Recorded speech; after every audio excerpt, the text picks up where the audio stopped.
Selamat beraktivitas semua. Perkenalkan, nama saya Igusti Made Suryaditya dengan nomor NIM 190030233. Pada kali ini saya akan mereview sebuah buku yang berjudulkan Makan Malam Bersama Dewi Gandari. Buku ini merupakan buah karya dari Indah Darmastuti yang merupakan terbitan dari Buku Kata Solo pada awal Januari 2016 lalu. Di buku ini berisi tentang kumpulan cerpen-cerpen yang dimana cerpen-cerpen tersebut ada 9 kisah. Di setiap kisahnya itu sudah saya rangkum di laptop saya ini.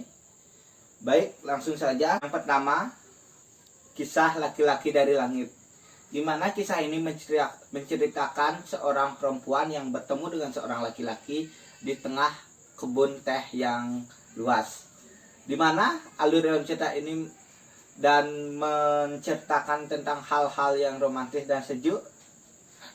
Diceritakan dalam kisah ini si perempuan menaruh hati kepada sang laki-laki tersebut. Namun ada pengungkapan dalam kisah ini, laki-laki tersebut sudah memiliki seorang anak. Namun ibu dari anak tersebut sudah meninggal pada saat melahirkan anak tersebut. Dalam kisah ini tercantum suatu kalimat yang diungkapkan oleh sang laki-laki kepada perempuan tersebut, seakan memberikan siasat atau kode untuk menjadi ibu pendamping atau ibu pengganti dari anaknya tersebut. Dan kisah yang kedua, Di Jantung Batavia, di mana kisah ini menceritakan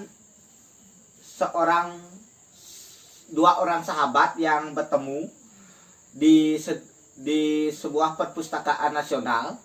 Namun pertemuan mereka meninggalkan janji-janji yang lama sudah tidak ditepati, di mana sang perempuan dalam kisah ini diceritakan dia memiliki perasaan kepada temannya tersebut. Namun sang perempuan tersebut sudah memiliki janji kepada seorang laki-laki yang tengah berada di lautan lepas Natuna untuk akan menikah pada hari ulang tahunnya tersebut. Dalam kisah ini diungkapkan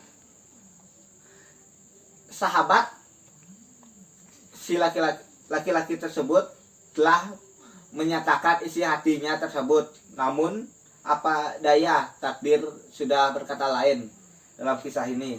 Kisah ini menurut saya sangat menyentuh hati karena banyak mengungkap makna-makna sejarah-sejarah dalam kisah tersebut.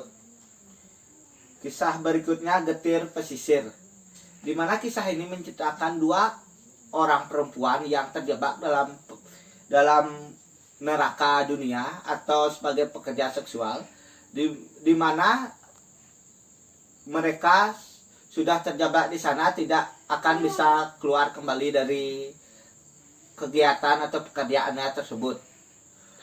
Hal yang memungkinkan mereka untuk keluar dari hal tersebut hanyalah bunuh diri. Mereka hanya bisa pasrah dalam hal tersebut. Kisah Getir Pesisir ini memiliki makna yang sangat luas. Bagaimana lika-liku kehidupan untuk menjalani kehidupan ini, untuk memenuhi kebutuhan kehidupan ini tidak bisa dicapai dengan hal yang positif. Mereka mencapainya dengan hal yang negatif. Kisah selanjutnya Di Pusat Lampu Merah, di mana kisah ini menceritakan hampir sama alur ceritanya dengan kisah sebelumnya Getir Pesisir ini. Namun diceritakan di Pusat Lampu Merah ini seorang perempuan yang terjebak di dalam pekerjaan seksual. Namun beda halnya dengan Getir Pesisir. Pekerjaan ini dia lakoni dengan senang dan kemauannya sendiri. Itu bukan karena sebab, dia tidak mengetahui siapa ayah dan ibunya saat ini. Dia hanya mengetahui dia hidup sebatang kara dan hal itu yang bisa dia lakukan dalam memenuhi kebutuhan hidupnya saat ini. Kisah berikutnya itu Raisa dan Sekotak Tanah, di mana cerita itu mengandung suatu yang bisa dikatakan menyentuh hati, di mana dalam cerita ini dijelaskan ada dua orang perempuan yang memiliki kekurangan yang bisa saling melengkapi, di mana ada seorang ibu yang tidak memiliki anak dan seorang anak yang tidak memiliki ibu. Dari pernyataan itu sudah bisa menyimpulkan bahwa kisah ini sangatlah menusuk hati, di mana di antara dua perbedaan tersebut bisa menyatukan dan memiliki persamaan dan saling melengkapi dalam kisah ini. Kisah berikutnya yaitu Perahu Rongsok, di mana Perahu Rongsok ini menceritakan tentang perjalanan atau mimpi-mimpi seorang perempuan atau gadis-gadis yang kanas dikarenakan ketidakadilan sang penguasa. Digambarkan dengan perahu rongsok, di mana perahu rongsok itu ketika berlayar tidak akan bisa menemui tujuannya masing-masing karena perahu itu sudah rusak. Hal itu juga tercermin dalam kisahnya tersebut, di mana perempuan-perempuan tersebut tidak bisa meraih mimpi-mimpinya semaksimal mungkin karena ada penindasan dari penguasanya tersebut. Menuju ke judul cerita ini, cerita yang selanjutnya yaitu Makan Malam Bersama Dewi Gandari, di mana sang penulis memilih cerita ini sebagai cover atau judul bukunya tersebut karena dikisahkan setelah peperangan Mahabharata. Baik, cerita berikutnya itu Makan Malam Bersama Dewi Gandari. Penulis memilih cerita ini sebagai sebagai judul utama dari bukunya tersebut, bukan tanpa arti, di mana cerita ini menjelaskan atau menceritakan bagaimana keadaan setelah perang besar Bharatayuddha dengan jamuan makan malam, di mana Dewi Gandari mengundang Dewi Kunti untuk menjamu makan malam berdua.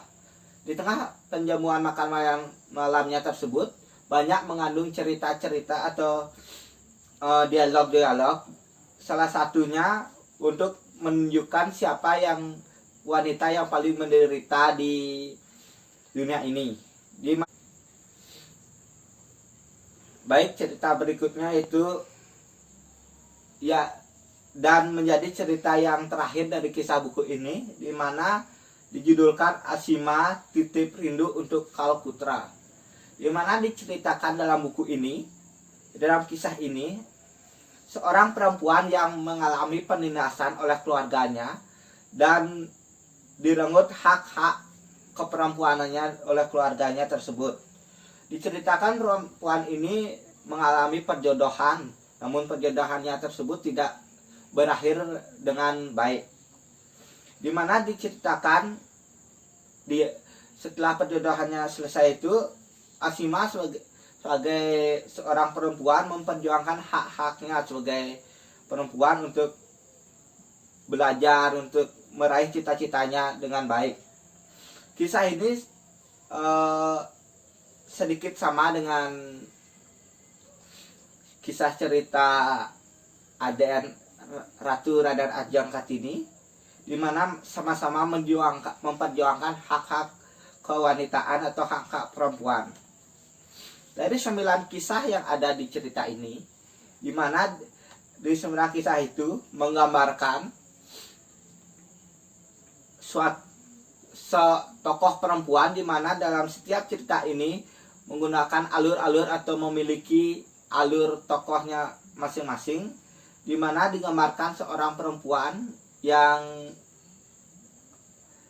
atau menggambarkan kehidupan seorang perempuan di saat ini.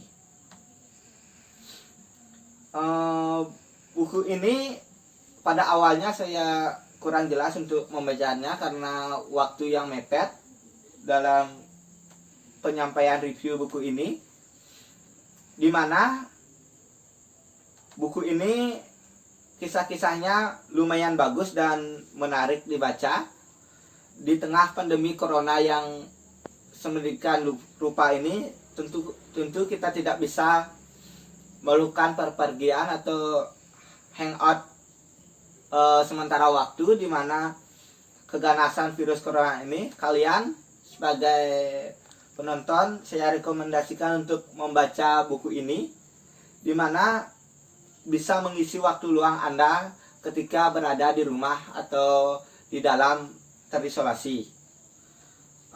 Tetap di rumah saja, dan jika ada hal yang penting tidak bisa dibatalkan, jika keluar ingat pakai masker. Stay di rumah aja. Sekian dan terima kasih.